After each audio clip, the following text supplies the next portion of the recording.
Har Har Mahadev, guys. I hope you all are doing great. In today's video, I'll be going to discuss about the next book in our reading list, that is Good Life Rules. This book is written by Brian Dodge, who is most celebrated experts on the personal and the professional growth, with hundreds and thousands of business corporates and common people as well. He hosts the popular show Build a Better You. ये book मैंने reading list में इसलिए रखी है क्योंकि इस book के writer ने बहुत बेटर वे में लेआउट किया है. Let's discuss the insights of this book without wasting any time. इस बुक को डिवाइड किया हुआ है 8 रूल्स में. That rules are, let's discuss each rule and little bit give a description on that, so that you can able to make up your mind whether you want to read this book or not. I'll consider this book as a self-help book, because day to day life में हम लोग अपनी personality को develop करने के लिए लोगों के ओपिनियंस ऐड करते हैं, लेकिन मेरा पर्सपेक्टिव ये है कि I think we have to change ourselves through books, because book is really a good friend. क्योंकि इसमें हम लोग अपने पर्सपेक्टिव किसी की outsiders without any kind of non verbal expressions और वर्बल एक्सप्रेशंस, हम इस बुक को करते हुए किसी भी बुक को रीड करते हुए अपने माइंड में एक पर्सपेक्टिव सेट कर सकते हैं. We have get some good words to express ourselves. तो आई थिंक बुक एक अच्छी फ्रेंड है. सो इस बुक को डिवाइड किया गया है 8 रूल्स में. फर्स्टली हम ट्राई करेंगे कि इन साइट्स में थोड़ा सा कवर करें, so that it give you a push to read this book, whether you want to read it or not. You are able to get a good decision out of this video, right? तो try करते हैं. यहाँ पर जो हमारे पास इस book में 8 rules divide किए गए हैं. First rule is the be willing to change. Fundamental rule है किसी भी चीज के लिए, बी विलिंग टू चेंज. यहाँ पर हम कैसे सोच सकते हैं, सबसे पहले हम किस डायरेक्शन में कैसे चल सकते हैं, whether we want to change ourselves or not, by asking simply a why. Firstly, we have to ask ourselves whether we want to change or not. तो इसके लिए हम क्या कर सकते हैं, मेक अ नो लिस्ट, किन किन चीजों को हमें ना कहना चाहिए, so that we are change our personality. Second चीज क्या कर सकते हो, आप एक प्लान लेआउट कर सकते हो कि whether how you are going to achieve this target of change. Third, आप क्या कर सकते हो, आउटसाइडर हेल्प ले सकते हो, so that you can want to change और नॉट. और फोर्थ, उसको कैसे एग्जीक्यूट करोगे उस प्लान को, और जब आप उस प्लान को या उस चेंज को आपने अचीव कर लिया, तो how you are going to celebrate it, that matter a lot. क्योंकि मैं ट्राई करूंगी कि 40 डे की वीडियो में हम ट्राई करें कि एटॉमिक हैबिट्स को भी डिस्क्राइब करें. ये बुक बहुत अच्छी है आपके अंदर किसी भी हैबिट को इंस्टिल करने के लिए. तो आई थिंक इस बुक का बेस आपको प्रोवाइड करेगा कि आपका मेथड कैसा होना चाहिए. तो आप इस रूल को माइंड में रख सकते हो, बी विलिंग टू चेंज में. तो सेकंड रूल क्या है, be a learner. Whenever you want to achieve anything in a life, you have to be a learner first, rather than uh, rather than implement that rule or something. तो उसके लिए क्या करना चाहिए, learning your way to new career. चाहे वो career है, चाहे आपके न्यू गोल्स हैं, जो भी आप चाहते हो कि आप अपनी लाइफ में इम्प्लीमेंट करना चाहते हो, तो be a learner first. Break out your holding patterns. सबसे पहले जब हम कभी भी एक गुड हैबिट अपने अंदर इंस्टॉल करते हैं, चाहे वो गुड हैबिट रीडिंग की ही हो, तो it takes lots of time. क्योंकि बहुत बारी हमारा जो स्केड्यूल होता है या हमारे जो लर्निंग पैटर्न्स होते हैं, वो उसी हैबिट को परस्यू करना अलाउ नहीं करते. तो इस तरह से आपको breaking out your holding patterns, जो आपको होल्ड कर रहे हैं in order to pursue that habit, और जो आपको ये हैबिट परस्यू नहीं करने दे रहे, whenever I'll start reading, तो पहली जो मुझे अपने अंदर जो लिमिट लगती थी वो थी vocabulary. whenever I'll read something, तो मेरा आधा टाइम किसी भी सोफिस्टिकेटेड वर्ड को समझने में लग जाता था.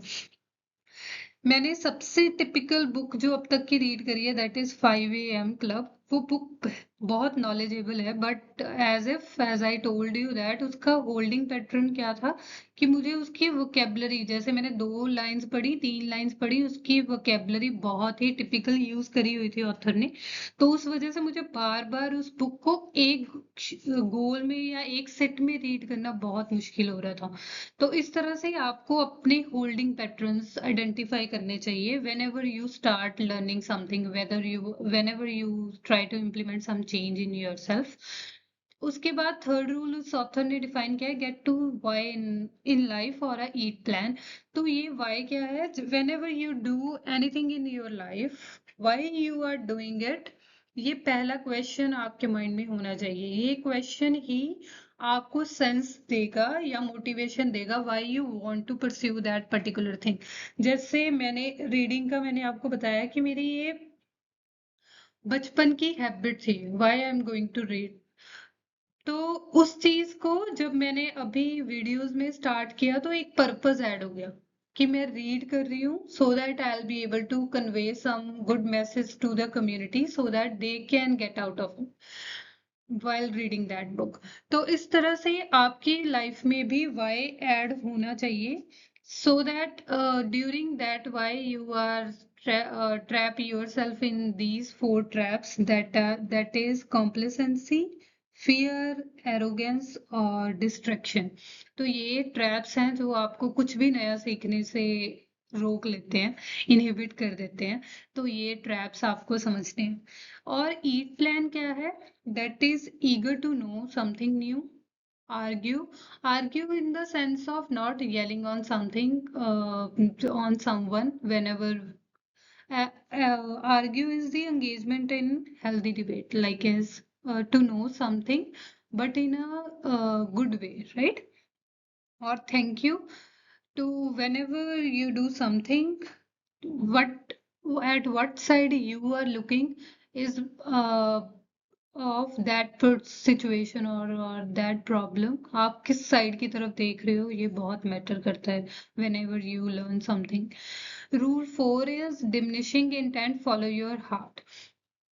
तो यहाँ पर क्या है कि हम लोग क्या करते हैं कि हम लोग अपनी इंटेंशन को या किस पर्पस से हम कोई भी चीज लाइफ में करना चाहते हैं, we are not following our heart, we just follow the what other people do.